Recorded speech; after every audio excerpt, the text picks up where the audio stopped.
Hey, it's Jason Creel. I wanted to tell you about an experience I had recently that was a little bit tough for me. And this, maybe I come across as sort of mild-mannered on here. I do get a little bit upset sometimes, and I got upset with a customer. Now, I hadn't communicated that to them, but just wanted to share this without going into too much detail, just to let you know that sometimes, just like in, I guess, any business, things do not always go your way, and you can't let that get overly discouraging to you because something went wrong. So, give you a little bit of the story. I had a customer cancel a service the other day and basically refused to pay for the last service he got. Said he was dissatisfied, and it was over $100, a little over $100, which, like I said, I'm not going to go broke necessarily over $100. It was a little more than $100, but same time, I would like to have it. I mean, since I did the work, and but anyway, he said he was dissatisfied and didn't let me know he was dissatisfied at any point. And now he said he is dissatisfied, so he doesn't want to pay. So.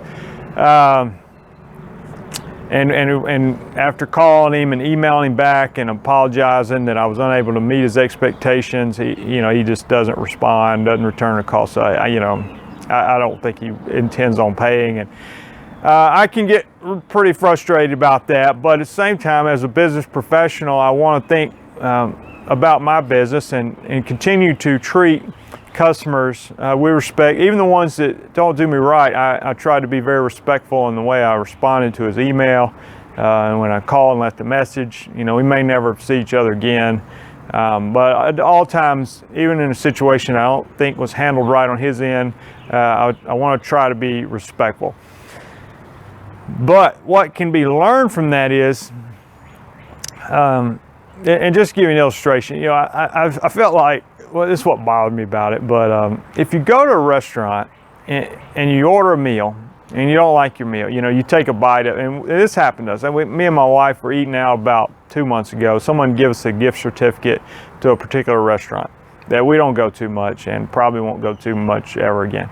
Well, anyway, my wife we both got some sort of chicken dish, and I'm a fast eater, so I scarfed mine down and, barely tasted it. Well, my wife's over there eating, and she's just telling me how terrible the chicken is. She's like, this chicken is so rubbery, she said, here, taste a bite.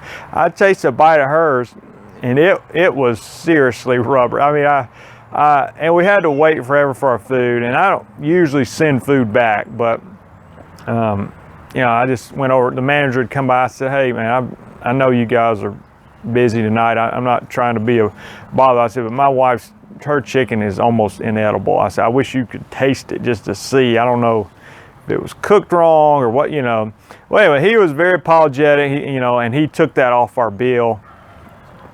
To compare that with what happened in my lawn business, it was a situation where I felt like the customer, he ate the chicken, he ate the appetizer, the chicken, the dessert, the drink, and then he said, "Oh, I don't like it. I'm not paying for for the." He only didn't pay for the last service, but what I'm saying, if you don't like the service, say, I don't like this. Can you come fix it? Hey, the chicken's not good. And the manager said, well, could we get you another dish that you would like? Like if he had said, hey, I'm not satisfied. I've got too many weeds in my lawn, whatever. Give me a chance to come out and fix it, make it right. I do that, but to not ever say it. So anyway, enough about that. What it means for us as a business owner when somebody does you wrong, and guess what? They probably will. For me, I want to overreact and think, well, okay, he did that to me, so I've got to think, how can I better communicate with my customers? I need to start checking in with my customers once a year to make sure they're satisfied. I need to put something on the invoice where they can tell me if they think I'm doing a good job. Here, rank me 1 to 10. How well are you satisfied with your, and I'm not saying all those are bad ideas. At the same time, I have maybe 270 customers now, and somebody asked me, well, how many customers have done you that way this year? I said, well, He was the only one, you know, one.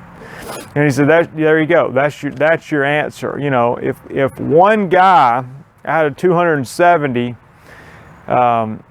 you know, don't go change the way you do business because you had one person that didn't like how you do business. You know what I'm saying? And yeah, it may cost you some money and that sort of thing. But to go back and to say, well, now I've got to start, you know, and obviously I want to check in with my customers. I want them to know that if their yard doesn't look right, something's not right, whatever, you please let me know so we can come fix it. And I do that, and I maybe think of how I can do that better. But what I'm saying is, you have to understand you have a lot of customers, and how can you provide the best service to all of them, you know, and you can't always, you know, every time call them and say, well, I just want you to, you know, would you do a customer satisfaction survey? You know, how well did the crew perform on your yard today? And, you know, so if the vast majority are satisfied with you, you just understand you're probably not going to please everybody. And don't let that get you discouraged. Don't let it get you down. Try not to take it personal. I haven't figured that out yet. I take it personal almost every time. And it bothers me. But I'm trying to move on and understand that, yes, sometimes I feel like I've been taken advantage of as a business owner. But at the same time, I know that I've had customers who have been very generous to me. One guy in particular, I remember when I first started, he was probably charging too little. It was like $35 to cut his little yard, and he wanted me to trim a few bushes. I forget what I was going to charge him. But anyway, he come out, he handed me a $100 bill, which was more than I was going to charge him. And he told me, he said, I'll be offended if you don't help yourself anytime you're here to the cold drinks on my back porch. You know, he had a little refrigerator back there.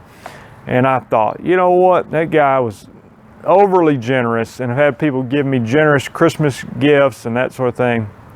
So when one does you wrong, take time to remember all the ones who are generous and actually treat you like a human. So, and the other reminder is, you know what, since I've been in business for myself, it helps me in the way that I relate to other business owners.